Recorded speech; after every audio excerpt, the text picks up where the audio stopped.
Welcome on back to another episode of Comic Conquest. Did you think something was gonna happen? I don't know. I thought you were gonna go for like the old movie, kind of like the Korra. Nope, I No. got you. Not for the one where it makes sense. No, why would we do that? No, What's today's topic? What? Werewolf by Night. That's crazy. It's not like you clicked on this video seeing the title and the thumbnail. That's fucking wild. Anyway, The best MCU project in Phase 4. Or is it? No, because Spider-Man No Way Home is in Phase 4. Anyway, August. What is this? This is a 45 minute special presentation. event or whatever. Directed by famous composer I can't say name of because I don't know how to pronounce it. This person. He That's did the cool. Batman score. Oh yeah, okay. I can't remember off the top of my head. It's Michael Oh, Giancarlo. Yep. Giancarlo.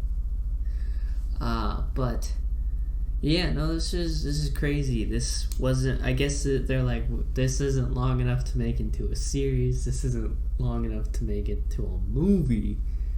We'll just do this, and you know what? I think it does it pretty well. I know we talked about it should be a little longer, but I think we can get into that in a minute here. Yeah, so basically you got your three. I think there's really three main characters here, right? Yeah, pretty much. And of course we saw Man-Thing. Man-Thing, pretty We're just cool. kind of thrown into it as soon as it starts off. By the way, Gore the God Butcher, you see like the comic book, like him getting stabbed. I'm sure that's been being passed around the internet like wildfire. Yeah, I saw that today. I was surprised that they made Man-Thing kind of cute. It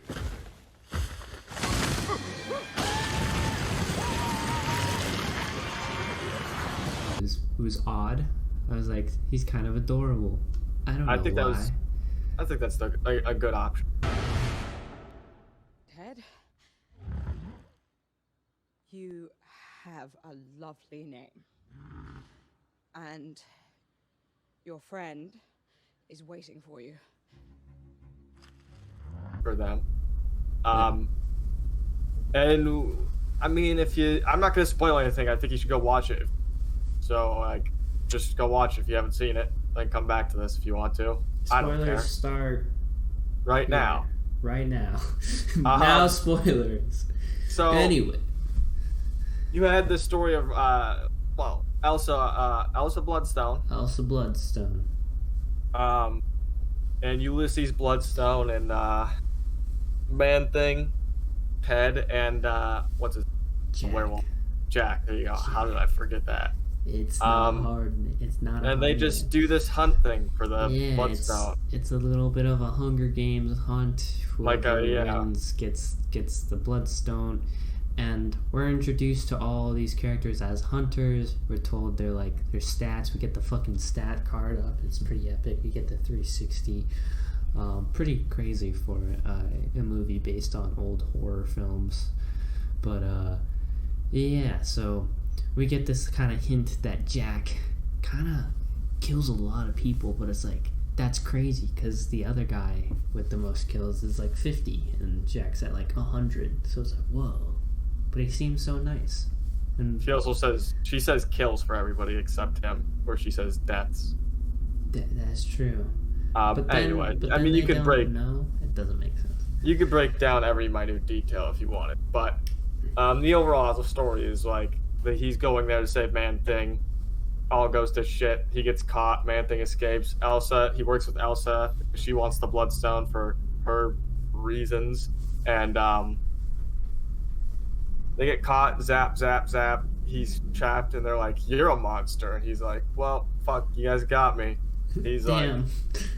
like, "But there ain't a full moon to 5 days." And they said, "No, That's not." what we've got other ways of turning you into a monster. And then they have fight with Werewolf, and Werewolf wins, of course. And Werewolf actually just rips people like legitimately. There's one moment where I actually like went, what the fuck where like he grabs the guy and he has him like this, and then fucking like you see ribs come out, and you're like, oh, that shit was whack. Yeah, it's probably one of the better fight scenes of Phase 4, easily.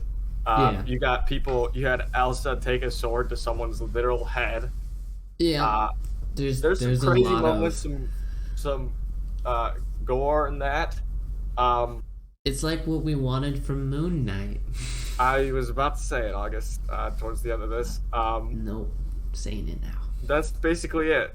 Like, she gets the Bloodstone, and then she kills everybody, and Man-Thing, and...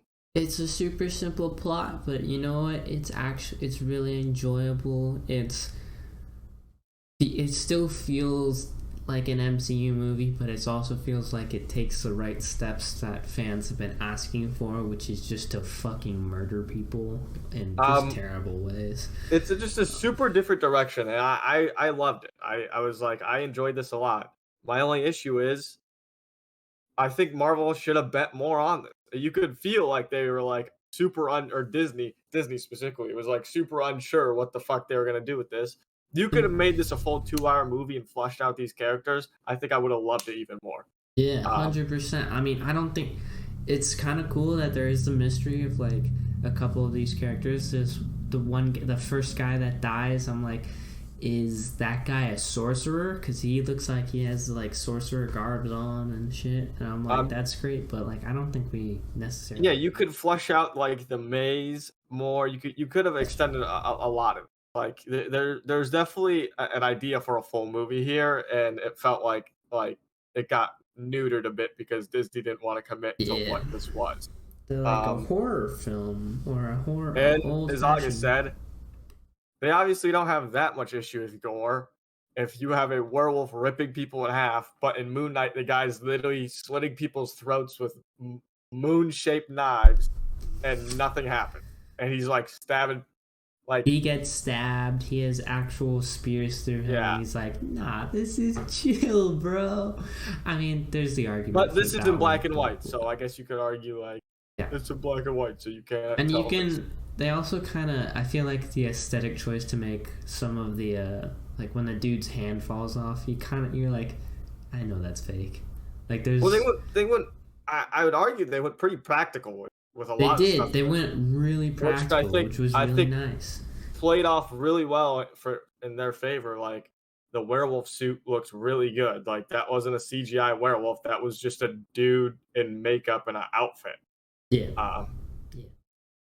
And it helps when you're doing these major fight scenes where you, as August said, like throwing people around, and you get a more like realistic approach. You're not a rubbery ball that's Daredevil jumping off cars and like flipping, and you're like, that doesn't look quite how I remember it. Calling out the Daredevil episode. Yeah, we watched it. Yeah, we don't actually have that many thoughts on that, by the way. Anyway, Kevin Feige, I think he said that the Bloodstone will become super important. So you think it's the Reality Stone, or like?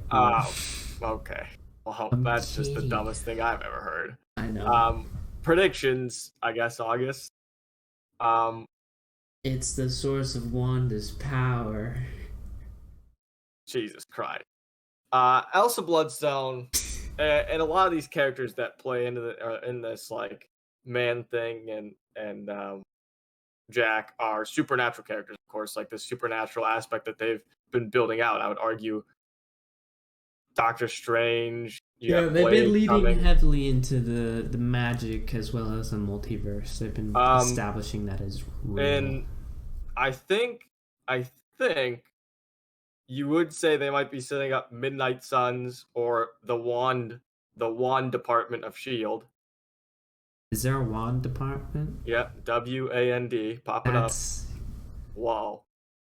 That's what it means. That's crazy. Wow, yeah. We looked up, but I know it's going to be down there. Yeah. Wow. So yeah, I guess that's really it. I don't know what else to say. Besides... Super simple, very aesthetic, and shot beautifully, might I say, using full values of black and white. I swear to God, if I see that Snyder was a blueprint for fucking Black and White, I will actually hit somebody. You could also say having the director Michael. There's his name again. He made the score for this, I believe, and it matches the film very well. Like, there's moments where the score is in sync with the movie. I appreciate that. Big preach, Cole. Big preach. But yeah, there's not a lot to say about this. August. Let us know how we love Man-Thing. I loved Man-Thing. Man-Thing is pretty great. I wish they would have fleshed out that a little more. Like all these like cosmic, like things like the 10 rings, the bangle. You'll have the Bloodstone, which I'm sure is going to be something cosmic. And I bet in Kang Dynasty they're going to use them to defeat Kang. And then you're going to have the Fantastic Four movie before Kang. And the Fantastic Four is going to be like, fuck, we need help to defeat Kang. We'll call in Doctor Doom. And then Doctor Doom's going to come. And everyone's going to be like, the battle's over. And Doctor Doom's going to take all this cosmic shit. And he's going to be like, okay, guys, now I rule the world. And now you're going to fight my battle. Because I'm going to make a world my world. And then we get Secret Wars. Interesting. So like the where science is the problem from Kang, magic is the solution. Yeah, sure. Leave your theories on what the Bloodstone means for the MCU, because Master Feige said it meant something. Isn't that right, Cole? Did he? I don't know. Yes. Oh, you haven't seen that? Somebody said it was like this will become super important to the MCU. So, yeah, okay. Enough. Adios.